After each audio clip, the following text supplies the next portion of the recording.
So hello guys, welcome to my channel again. I am Vishal, your pharma mentor. और आज हम जो drug लेके आए हैं वो प्रोपेनोलॉल है। इससे पहले हम ऑलरेडी ड्रग सीरीज में 8 ड्रग्स कंप्लीट कर चुके हैं। अब जो हमारे 9th ड्रग है वो प्रोपेनोलॉल है। और अगर गाइस आपको मेरी वीडियोस अच्छी लगती है तो प्लीज सब्सक्राइब कर दिया करें। So let's begin. तो देखिए, इसकी सबसे पहले कैटेगरी क्या है। ये एंटी हाइपरटेंसिव ड्रग है। ये मतलब एग्जामिनर की फेवरेट ड्रग है, बहुत बार पूछी जाती है। तो कैटेगरी क्या है, एंटी हाइपरटेंसिव है, बिल्कुल इजी है। डेरिवेटिव क्या है, अब ये बहुत इंपॉर्टेंट है, non selective beta blockers. Selective beta blockers क्या होते हैं, जो बीटा वन पे ही एक्ट करते हैं, बीटा वन रिसेप्टर पे। लेकिन नॉन सिलेक्टिव क्या होते हैं, जो बीटा वन पे भी करेंगे, बीटा टू पे भी करेंगे, बीटा थ्री पे भी करते हैं।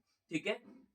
अब इसमें जो रिंग होती है वो कौन सी प्रेजेंट होती है, नेफ्थेलिन रिंग प्रेजेंट होती है। ये एग्जाम में पूछा होता है, इसलिए मैंने इसको लिख दिया है यहाँ पे। ठीक है, इंपॉर्टेंट है, याद रख लेना। अब यूजेस क्या होते हैं, ऑब्वियस सी बात है, पहला यूज तो क्या होगा, एंटी हाइपरटेंसिव है तो यानी हाइपरटेंशन में यूज होगा, ऑब्वियसली, यानी हमको कम करने के लिए ना। अब दूसरा आता है एंजाइना पेक्टोरिस। एंजाइना पेक्टोरिस बोलूं तो इजीली चेस्ट पेन में जो है रिलीफ करता है। सेकेंडरी चॉइस है, प्राइमरी तो आपको पता है नाइट्रेट्स देते हैं। ठीक है। फिर आता है, ये एक एग्जाम में पूछा हुआ है, थर्ड वाला, स्टेज एंजाइटी के लिए। जब हमें स्टेज पे, जैसे किसी को स्टेज फियर होता है, यानी स्टेज पे जाकर कुछ बोलना है, एग्जाम स्कूल्स में जनरली ऐसा होता है, तो उसके लिए भी हम क्या करते हैं, प्रोपेनोलॉल को प्रेफर करते हैं यूज करने के लिए ना। उसके बाद आता है, ये तो बहुत एग्जाम में पूछा हुआ है कि which drug is use in the prophylaxis of migraine. क्योंकि और बहुत सारी होती है प्रोफाइलैक्सिस ऑफ माइग्रेन में यूज होती है हमारी ड्रग, लेकिन ये जो होती है प्रोपेनोलॉल चॉइस होती है, इसलिए मैंने इसको पर्टिकुलरली यहाँ पे लिखा। और ये एग्जाम में बहुत बार क्वेश्चन पूछा हुआ है। ठीक है, इवन एम्स में भी पूछा था। उसके बाद आता है, ये लोकल एनास्थेटिक की तरह भी यूज होती है। लोकल एनास्थेटिक की तरह कैसे यूज होती है, क्योंकि ये मेम्ब्रेन स्टेबलाइजिंग प्रॉपर्टी रखती है। और अगर ये मेम्ब्रेन स्टेबलाइजिंग प्रॉपर्टी रखती है, यानी किसकी तरह काम करेगी, सोडियम चैनल ब्लॉकर की तरह। और हमको भी पता है लोकल एनास्थेटिक कैसे काम करते हैं, सोडियम चैनल ब्लॉकर की तरह काम करते हैं। तो ये यूज होती है, लेकिन बहुत लीस्ट अमाउंट में यूज होती है, इसका ज्यादा सिग्निफिकेंट यूज नहीं है। ठीक है।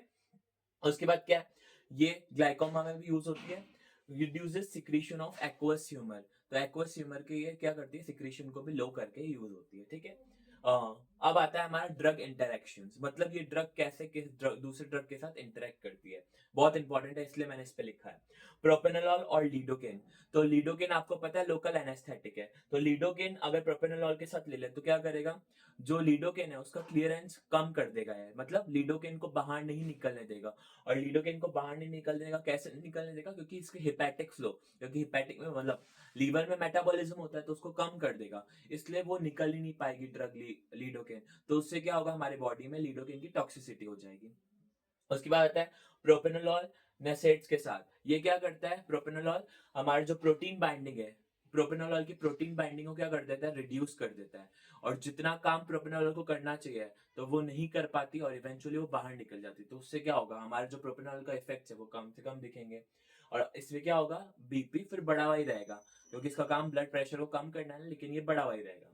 उसके बाद आता है प्रोपेनोलॉल इंसुलिन के साथ इंटरेक्शन। तो आपको पता है प्रोपेनोलॉल जो होता है नॉन सिलेक्टिव होता है, तो यानी ये क्या कर देगा, हाइपोग्लाइसीमिया करता ही है, इसका नॉर्मल इफेक्ट है, ये हाइपोग्लाइसीमिया करता है। लेकिन अब अगर इंसुलिन को लेंगे तो इंसुलिन भी क्या करता है, दोनों ही हाइपोग्लाइसेमिक है, तो अगर दोनों को साथ में लेंगे तो सीवियर हाइपोग्लाइसेमिक इफेक्ट्स देखने को मिलेंगे। ठीक है, बहुत इजी। उसके बाद साइड इफेक्ट्स में सबसे पहले ब्रेडिकार्डिया। ऑब्वियसली अगर ज्यादा डोज लेंगे, जो प्रिस्क्राइब ड्रग से ज्यादा डोज लेंगे तो क्या कर देगा, ब्रेडिकार्डिया कर देगा। नॉर्मल काम भी इसका ब्रेडिकार्डिया, लेकिन अगर ज्यादा ले रहे हैं अमाउंट में तो ये ब्रेडिकार्डिया कर देगा।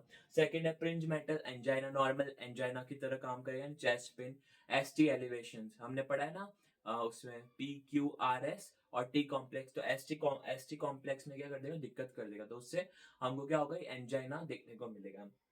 उसके बाद आता है हमारा अस्थमा में। बहुत बार पूछा गया कि which drug is contraindicated in the asthma, इतनी बार पूछा गया, मैं क्या बताऊं। तो अस्थमा में कौन होता है, प्रोपेनोलॉल। और कोई भी non selective beta blocker contraindicated ही होगा। ठीक है।